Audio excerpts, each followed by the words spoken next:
birthdays. I missed you all. Brian said this morning, he said, I missed church for a week. It seems like it's forever. I've been gone for 2 weeks, and it seems like it's been a long time. So I want to say welcome back to me. It's good to be back. Last week I had the privilege of going to San Diego and preaching in San Diego, but also going to the homegoing celebration of one of our dear friends. And it was such a good celebration. One of the things they said is you can't have a small funeral if you had a big life. And I thought about that, and I thought, what is the big life that God is calling us to? There were a lot of interesting things said in that funeral, but one of them was, you're born and you have a year, and then there's a dash between that, and then there's the year you die. And I thought, well, that's a good sermon. What are you doing with your dash? The years in between your birth and your death. What are you doing with that time? I'm going to read the scripture again for us, out of a different version this time. Psalms 46, I think it's so relevant for what's going on right now. I just want us to let the words sink in today. This is a quiet service today. The title of my sermon is Be Still. Be Still. So this is a time for us to be reflective and quiet. God is our refuge and strength, an ever-present help in trouble. Therefore we will not fear. Though the earth give way, and the mountains fall into the heart of the sea, though its waters roar and foam, and the mountains quake with their surging, there is a river whose streams make glad the city of God, the holy place where the Most High dwells. God is within her, she will not fall. God will help her at daybreak. Nations are in uproar, kingdoms fall. He lifts his voice, the earth melts. The Lord Almighty is with us. The God of Jacob is our fortress. Come and see what the Lord has done, the desolations he has brought on the earth. He makes war cease to the ends of the earth. He breaks the bow and shatters the spear. He burns the shield with fire. He says, be still and know that I am God. I will be exalted among the nations. I will be exalted in the earth. The Lord Almighty is with us. The God of Jacob is our fortress. You just let those words sink in this morning. I want to particularly focus on verse 10. Be still and know that I am God. This poetry is all written in the first person in the third person until it gets to verse 10, when he says, and God says, be still and know that I am God. This week in the news, we have Trump care now, at least for the moment. The House in a straight party line vote re-scrambled American health care, leaving pre-existing conditions open for all of us.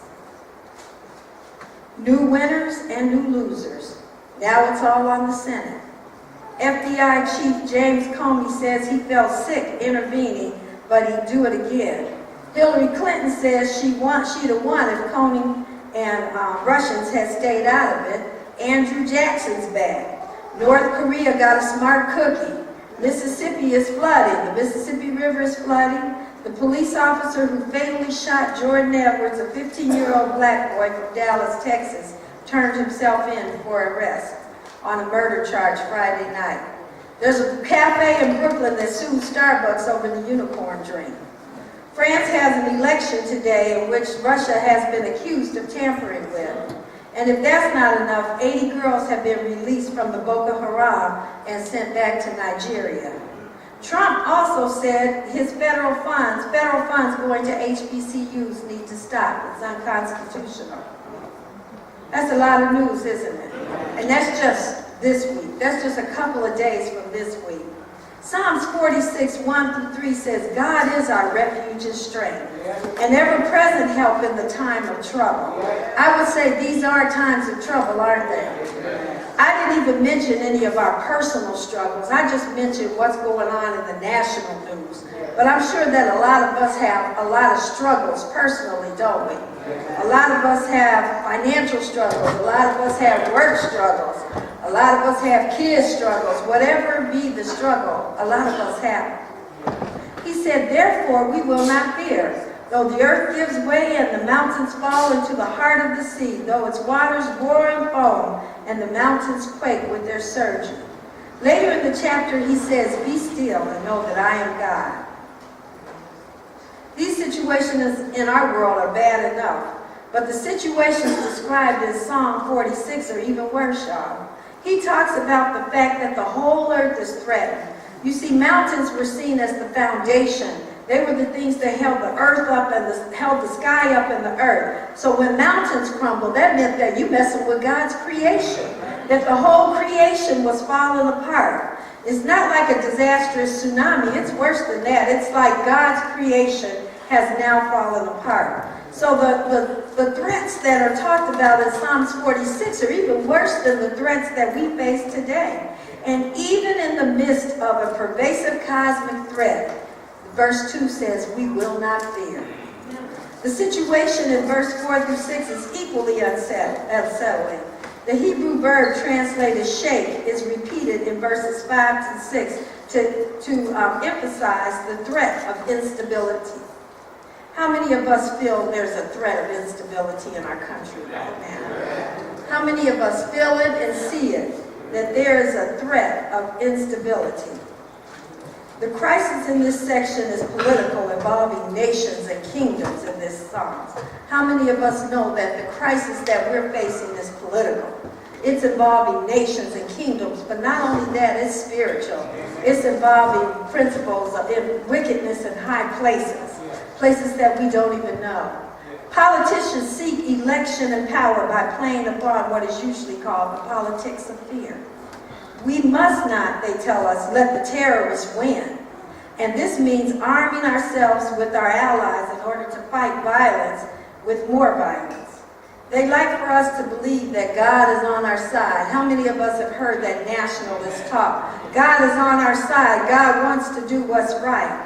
But Psalms 46 does not promise the USA or any other sovereign state that God is upon our side. Rather, it promises that God is with us. And contrary to what we often think or are told, that means not arming ourselves, but disarming ourselves. We must surrender to the fact that God is in control and stop striving. Be still.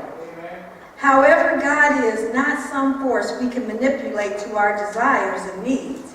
He is not simply a higher power. He is the highest power. What does it mean when we are commanded to be still? The injunction is not given to restrict our mobility. Rather, this is a spiritual disposition that ought to be characterized by each of us that profess Christ. There are those of us who are far from still. We do all the work. How many of y'all are like that? We do all the work and give God none of the credit. We believe that by lifting our hands and by taking courage, we can survive and thrive by the sweat of our own brow. We can do it all on our own without any divine dependence. How many of you all have had your back up against the wall and know that no matter how hard you strive or you fight, you can't fix what's going on? Not in this world, sometimes not in your house, sometimes not in your relationships. Sometimes there are just times when our backs get up against the wall and we have to throw our hands up, right? In the scripture today, God is telling us to be still. Here's the irony in this term, be still. While we must take the initiative to fulfill our responsibilities in our lives, which means be still doesn't mean, oh, I can't get up and go to church today, I got to be still. Or I can't go to work today because I got to be still. I can't take the kids where they need to go because I have to be still. Be still means that you can still do your responsibilities even in the face of uncertainties in the world. But we are challenged to still our spirits. Amen. Personal initiative is not a substitute for reliance on God. This command, be still, forces us to think on two things. We are finite and God is infinite. We are finite and God is infinite. See, there's a limit to what we can do. I don't care how much manipulating you do. How many of us have ever had our backs in a financial bind? How many of us have? And we start manipulating dough. We start moving money from here and there. When I think my bank account is getting low, I go look at my stocks and see what can I cash in. What stock options can I cash in so I can have some money, a backup, a cushion, because I can't be caught unaware. Or how many of us have gone to payday lending when our finances get low? We'll go to payday lending. We'll start manipulating situations because we are trying to do something ourselves, right? Do y'all know we don't have to fight so hard? We don't have to try so hard. Understanding these two things, we can relax and chill out. Be still and know that I am God. Psalms 46:10 encourages us to reflect on what God can do in the face of what we are unable to do. What God can do in the face of what we cannot do. Peace and serenity, the psalmist admits, ought to be cultivated in spite of the shaking mountains and agitated waters, which really represent the difficulties we face in life. How many of us have trouble sleeping when there's some trouble going on? How many of us saw that healthcare vote thing and it just disturbed our day? How many of us saw the shooting of Jordan this week in Dallas? And how many of us were just disturbed by that? He was a kid and then the police officer lied and said that they were backing their car into him. How many of us were disturbed by that? And then we start scrambling and we can't sleep, and then we need anxiety medication and all kinds of things because so much is going on. The spiritual calm that God commands does not come from a lack of troubles. He said, in this world we will have trouble. There will be trouble, but he says, be encouraged because I have already overcome what's happening to you. It comes from a steady, deep reflection on the way God has intervened in history on behalf of his people. It comes from a review of what God has done in your own life. You see, sometimes we have to go back down memory lane, as Minnie Rippleton sang, and we have to remember how God has brought you through some things already.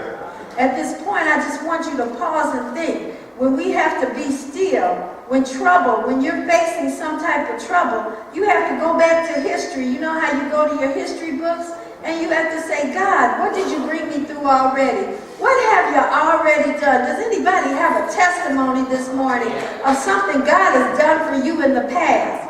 I'm serious. Go ahead. What has he done? God brought my family back to me after 17 years apart, mother and father. Amen. So you have a history of what God has done for you. Is there anybody else that has a history? Something, yes. My son was killed, and they never found the person who killed my son. 9 years ago, the little boy turned himself in. He was already arrested, but he went to somebody and told him what he had done. Wow. That's history. Anybody else? Yes, Brian. Amen. Yes, Pat. I have fallen several times, but God saw it and I got it. It's my history. Amen. So what I'm saying is we all have our histories, don't we? We all have our histories. I was sinking deep in sin, far from a peaceful shore at one time in my own life, very deeply stained within. I was sinking and I was not about to rise, but the master of the sea heard my despairing cry, and from the waters he lifted me. Now safe am I. We all have a testimony, don't we? We all have a history. So when we get into these troubles and we get into this cycle of fear, the first thing God says is look back and see what I've already done. How have I already brought you through? When you didn't have a dime to your name, you still ain't. When you couldn't afford to pay groceries, when you couldn't pay tuition, you still got through school. You got that degree. When you didn't feel like going to school because you had 4 children and you were still trying to get your degree, you still were able to make it, right?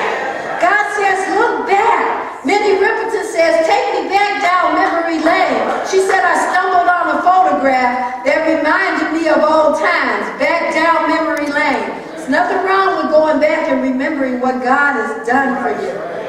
So as we watch our world crumble around us, The call from Scripture is don't panic, but have faith in God. Stand still, not because of a self-made and fake confidence, not because you are the most composed person in the face of disaster, not because you've been there, done that, but stand still because God is faithful.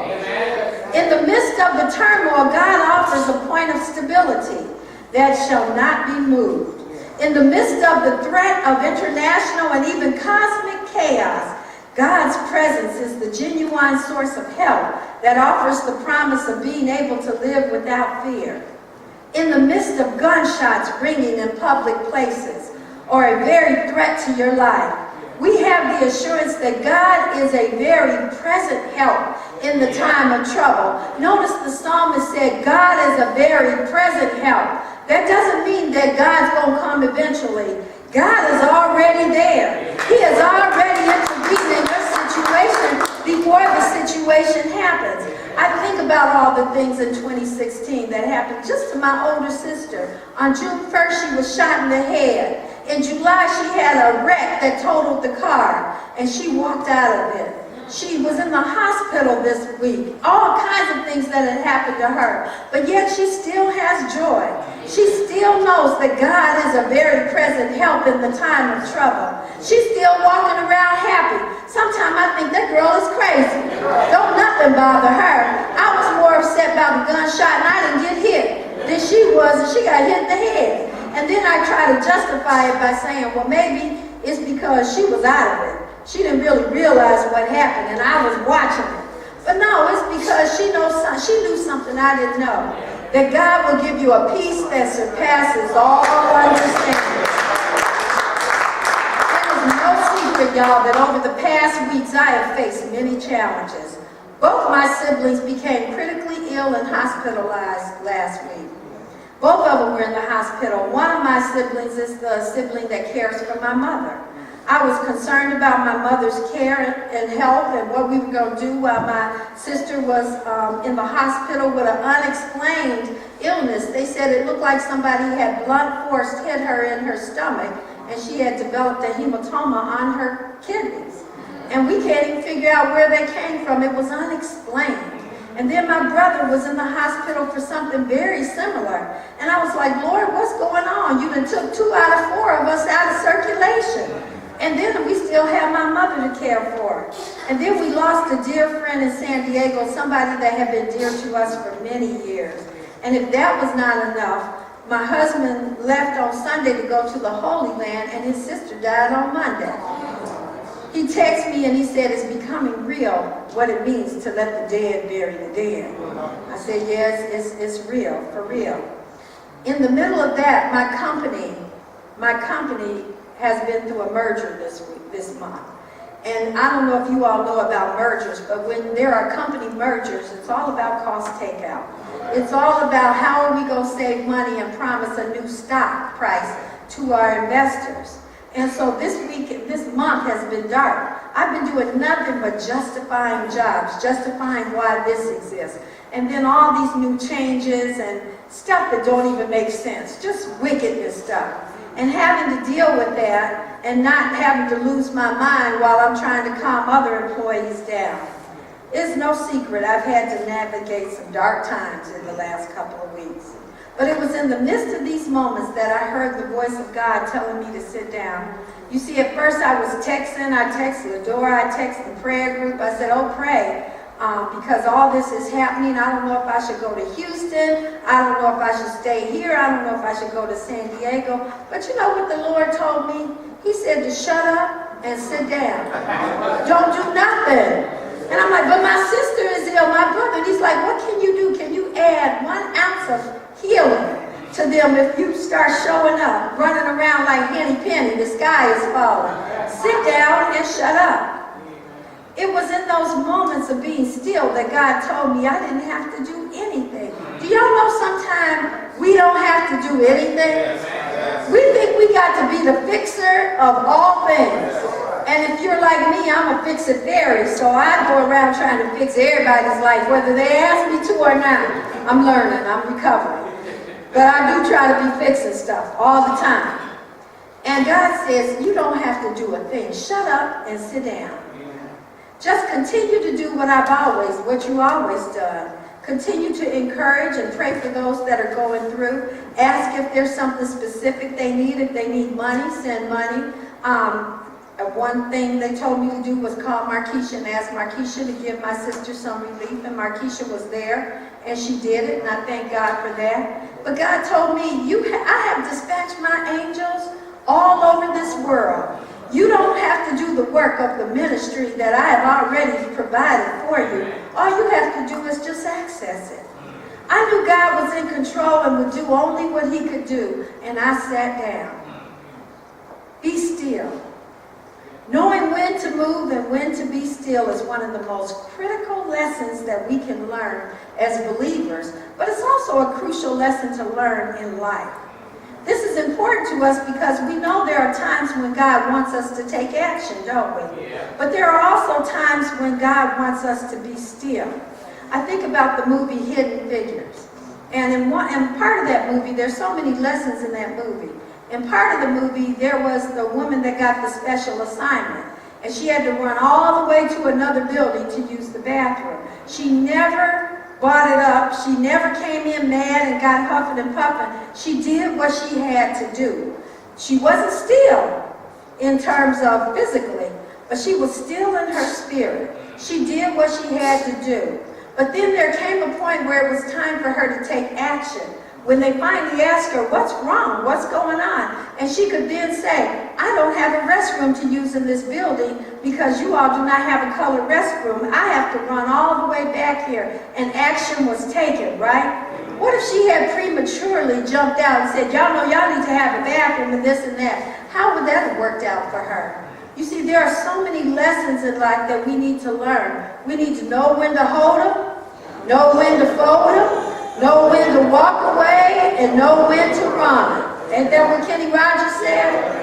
That's a critical lesson. That's a lesson that we can teach our children, that not everything deserves a response. Not every argument you're invited to deserves your attendance. Be still and know that I am God. Be still is not a place of comfort for the harassed. It's hard to be still when folks are spitting on you and talking about you and mistreating you. Man, your fist gets to balling up and you have to try to raise up. Sometimes at work I'm on a conference call and people are talking and I have to get up, I be going like this. Just to keep from saying stuff, just to keep from losing my witness, I have to bite my tongue or do some things. But sometimes we need to be still. God is essentially saying when he says be still, shut up, be quiet. When my son was younger, Paul, he talked a lot. He still do. But now it makes sense, some of the stuff he said. But when he was younger, he talked. I don't know if y'all ever had toddlers or kids like that, but he talked all the time. And his favorite thing was why? Well, why this? Well, why did they do this? And it was always, and sometimes we just wanted to say, boy, will you just shut up? Let's play a game. Let's shut up for 2 minutes. He couldn't do that. I remember once we were in a little Chinese restaurant in San Diego. It was one of them little hole in the walls. I don't even know if they had a kitchen, really. But it was where we loved to get our shrimp fried rice. And Paulie was in there with us. And Paulie was doing his usual, talking. Why? And I remember a little Chinese man that was cooking the food came out and he said, you talk too much. Oh boy, you never shut up. He told Paulie that. And we started laughing because we were like, that's the truth. He talked too much. God is simply saying, stop talking so much. Shut up. Be quiet. Quit arguing with me, God says. Do you know that I am God? I can move mountains. I cause walls to fall. Nothing is impossible when you call on me. All of us should seek quiet moments when we can hear from God clearly. It is so important to hear God clearly because there are so many contrasting voices today. Many which sound like the voice of God. You ever have your voice? How many people have heard that? Follow your first mind. Now that's a lie from the pit of hell. Sometimes you better not follow the first mind. Sometimes you better sit and shut up and be quiet and wait for the Lord to tell you what your next move is. A lot of us get in trouble following our first mind, right? There's some folks serving life sentences because they followed their first mind. There's some folks that are married right now that shouldn't be married because they followed their first mind. There's some babies that have been born because they followed their first mind. Amen. We have our friends in our ear. We got our family in our ear. We got our co-workers in our ear. And we think that we should listen to everybody. We got people telling us what to think. We got the media saying, okay, this is what he said. Now, we heard what he said. Why we need you to tell us what he said or what to think about what he said? We got our own brains. We can think about it. We got somebody telling us what we should wear, what's appropriate and not. Rarely do we stop long enough to think about what is God saying to us. What is it that God says about this? Actually, rarely do we stop. Rarely do we quiet ourselves.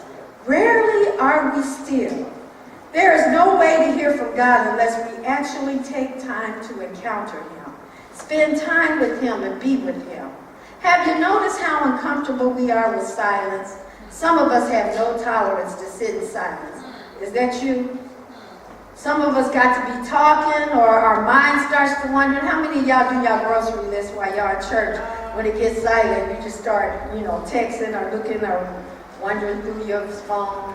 Because it's hard for us to let our thoughts be our thoughts.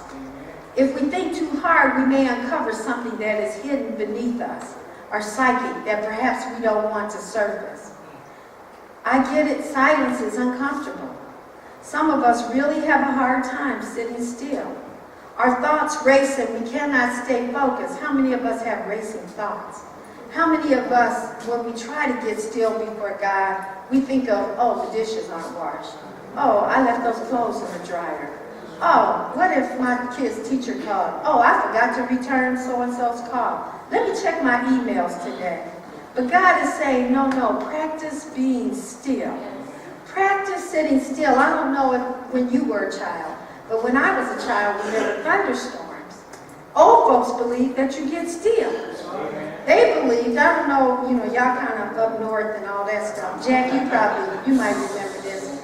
Did they do that back when you were a kid? If it was a thunderstorm, people they'd unplug stuff, they turn the TV off, and they say, everybody be quiet. And you would be quiet and you listen to that rain fall. If you had a tin roof, you could hear the rain. But if you had a porch or your windows was open, you sit and you listen till that storm passed, right? They believed that God was doing his work. And we needed not to help God, but we needed to sit still and allow God to do what he was going to do. Now, most of the time, I sat still in fear. We didn't have no basement, so we had to go next door to the man that had the basement.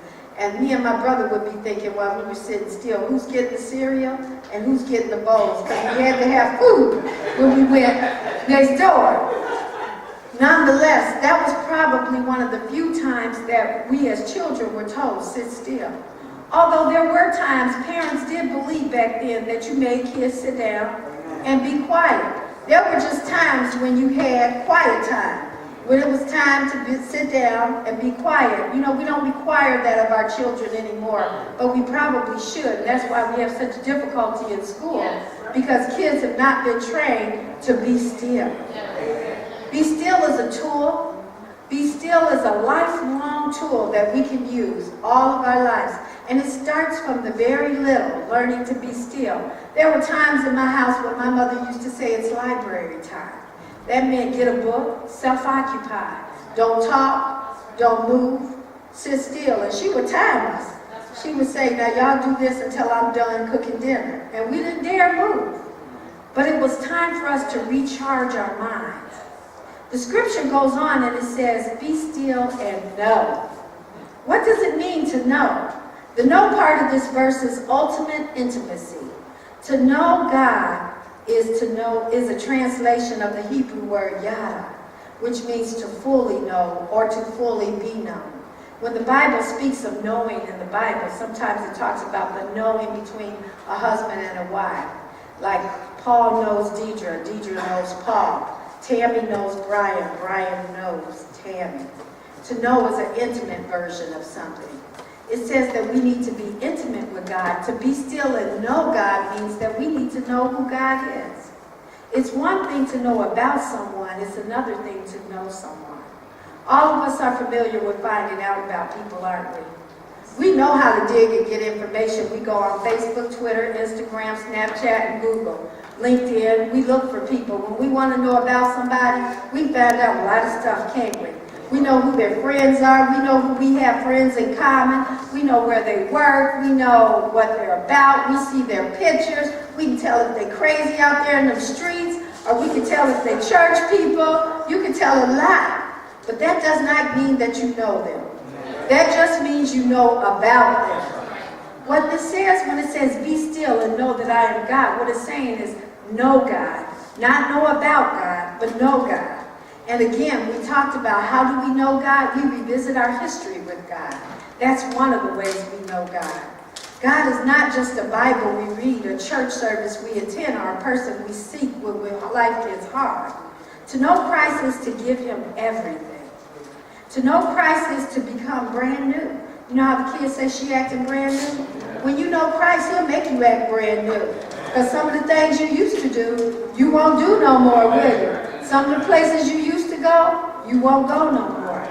If you are still living the same life you were living even this time last year, you probably aren't brand new, are you?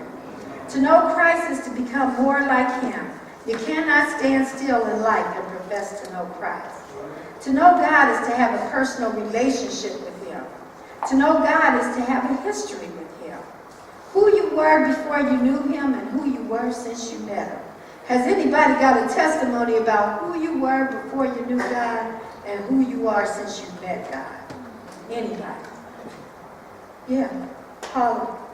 I love the stepper sets, but I love being a preacher and getting the opportunity to stand before people and tell them about how much God really loves them. Amen. Michael. I was a girl Deborah as a hood, and now I'm a father and a husband. That's right. Amen. So we have Tess and Clark.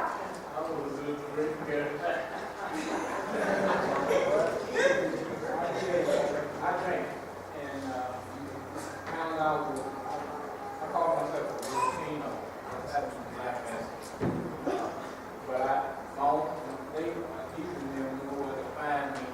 When they came into town, they go to the Latino neighborhood right there. So, God changed you. That is to know God. That is to know God. That is to know God. Our witnesses of who we were before we met God and who we are after God, that's how we know God. He says, be still and know God. Be still and know who I am. To know God is to know his voice when he speaks to you. He says his sheep know his voice and another's they will not follow. Whose voice are you following today? Do you know God or do you know about God? They're two different knowings. Know that I am God. He says, be still and know that I am God. Be still and know we need confidence in our knowledge that comes as a process. See, when you were a drug dealer out there in them streets, you didn't know God. But once you met God, it was a process. I'm sure you didn't quit everything all at once. You know, sometimes we think we got to quit. We just turn around. Now, that might be Clark's story. He did quit some things mighty quick, but that ain't everybody's story. Sometimes it's a process, and we have to learn little by little to let go of things and let God take over some things. So it's a process. Be still and know. Let me ask you, do you know that he is God more today than you did yesterday? Amen. Do you trust more this year than you did last year? Amen. Can you see a growth pattern in your knowledge and your trust of God? If your answer is a definite yes, perhaps it's because you haven't made a commitment to be still. If your answer, I might have that wrong, if your answer is a definite no, then maybe it's because you haven't made a commitment to be still, both physically and mentally, and know God. That's where it all begins. Be still and know that I am God. Moses asked God, what would he tell the children of Israel if they asked him, what is his name, Moses? God said to Moses, I am who I am. That is what you say to the children of Israel.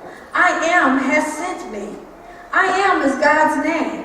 What does that mean to you? Here's how I like to think of I am. If you had a sentence and you said, I need blank, I want you to turn to your neighbor or a neighbor and say, I need. What is it that you need this morning? What is the specific need you have this morning? I need what? What do you need? What do you need? Calm. I need calm. Okay. I need peace. Amen. Sarah, what do you need this morning? Patience. What do you need this morning? Patience. You got some patience. What do you need? You need a break. What do you need? You need to relax. Anybody else, what you need this morning? Strength. Peace. Peace. Calm. I've heard it all. Well, it says, I need all those things. Whatever word you put in that missing blank, Jesus can fill it. Because He is I am, He is our total need satisfier. Just listen to a few of the I ams we find in Scripture. He says, I am thy shield. I am the Lord that heals thee. So if anybody needs a healing this morning, Jesus is a healer. He says, I am with thee. He says, I am he that comforteth you. I am the way, the truth, and the life. I am meek and lowly in heart, and you will find rest for your soul. I am the bread of life. I am the light of the world. I am the door. I am the good shepherd. I am the resurrection and life. I am the true vine. Jesus asked Peter, who do you say that I am? Peter said, you are the Son of God, the Christ. Christ told him flesh and blood did not reveal that to him. What is your understanding this morning of I am? You see, whatever you put in that blank, God has already supplied it. He is the I am supplier. So whatever your need is, God says, I am that. I am patience. I am peace. I am calm. I am a break that you need. I am the job that you need. I am the money that you need in your bank account. The goal here is to be still and know that He is God. Let us focus on the last half of those 8 words. Be still and know that I am God. Those 8 words will change your life, won't they? Be still because of what you know about God. Be still because you know God. It is a God past that provides calm for our future. Know that He is God. Know it. Not merely intellectually, but practically, spiritually, and emotionally. He is your God. He is the source of our strength and our provider. In Him do we trust. If you are the last man or woman standing, be still. I have actually been the last man or woman standing. My company closed in California, and they laid everybody off. They kept a few of us around to turn off the lights. I remember being the last woman standing, and it was because I had learned a valuable lesson. Instead of fleeing when I saw the first sign of trouble and that the company was going to close, I stayed still. And as a result of staying still, I was blessed financially. I had health care, I had 2 babies on them, and I got a bonus every month just to turn off the lights. You see, when I was younger, when I first went through a company acquisition, I fled. My first job, I was like, well, they get ready to buy them out, let me go find a new job. But now I've learned the difference, to be still, to see what's going to happen, to watch God, to see what God is doing, not what I think or what I see man doing, because we think one thing, but God is doing another thing. We look at this world, we look at health care, we look at what's going on, we say, now we have Trump care, now pre-existing conditions. I've seen 1 million posts about the pre-existing conditions and what's going to happen. I refuse to fear. And I refuse to post another thing about being scared about that, because you know what? I have a God who sits high and looks low. I have a God who is over all Medicare. I have a God who tells Trump what to do when he gets ready to. I have a God that will get in the midst of the Senate and that vote will not go for it if God says it won't go for it. That's why I can be still and I don't have to fret. Now that does not mean we can be absolved from our civic responsibilities and our ability to make people aware. But what it does mean is we don't have to fret and we don't have to fear. God is on the throne. He has never left.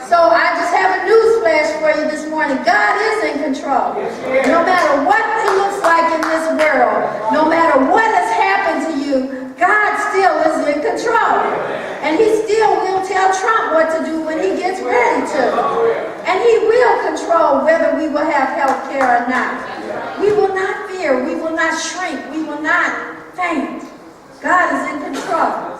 The scripture says, and the Lord is saying to you today, and he's saying to me, and he's saying to new creation, be still and know that I am God. I will be exalted among the nations.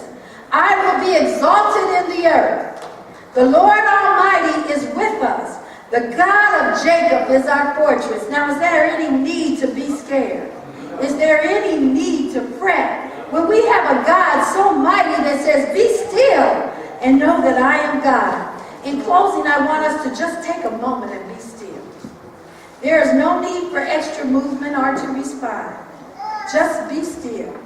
I'm going to lead us in a prayer of stillness this morning. And I'm going to ask Mills to just play something quietly as we're still. We're going to take a few minutes learning how to engage God. Because, see, some of us, we have not because we ask not and we don't know. But there is really some tools to engaging God. When we fear, when we get scared, when we're tempted to act and take matters into our own hands, I just ask that you do this morning. As Niels plays quietly, I'm going to ask that you close your eyes. I'm going to ask that you just close your eyes and get in a comfortable position. Be comfortable. I expected to do this before the kids came back in, but we're going to do it with the kids because I'm going to ask the kids to participate. Close your eyes. And now just take a deep breath. Breathe in. Now breathe out. Breathe in. And breathe out. Breathe in all that godly wisdom that you have. Breathe in how God has done what God has done for you in the past. Breathe out the negativity. Breathe out the scared feelings. Breathe out the fear that you have about what's going on around us. And I want you to just repeat after me. Be still and know that I am God. Be still and know that I am God. Take a deep breath. Breathe in. That's the air that God gives us. And breathe out. Repeat after me. Be still and know that I am. Take a deep breath. And exhale. Repeat after me. Be still and know that I am. Repeat after me. Be still and know. Take a deep breath. God says, I am a very present help in the time of trouble. I am with you always, even until the ends of the earth. I will never leave you nor forsake you, for I am God. I am that I am. Repeat after me. Be still.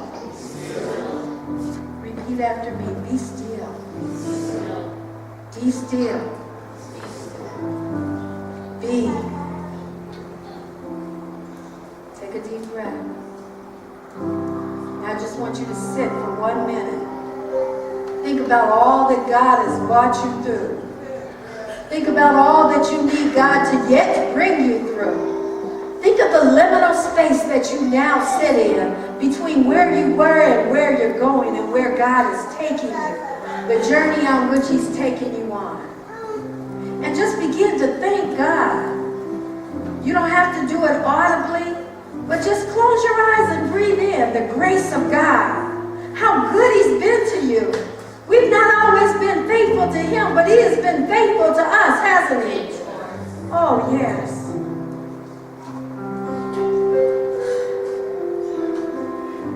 Be still.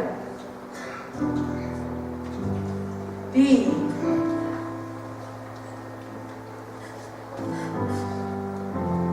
God is just saying, be this morning. Be still.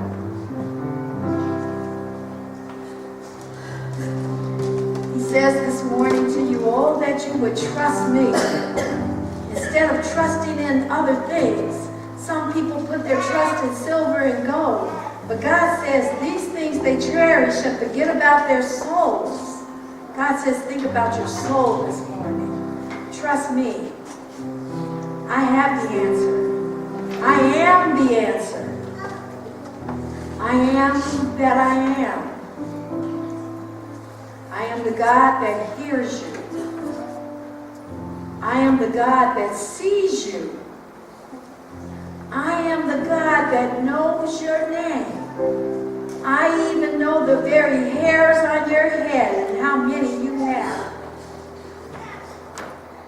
I am the God that knows your fears, your deepest, darkest secrets, and I still love you. Let it go. Be still and know that I am God. Be still and know that I am. Be still and know. Be still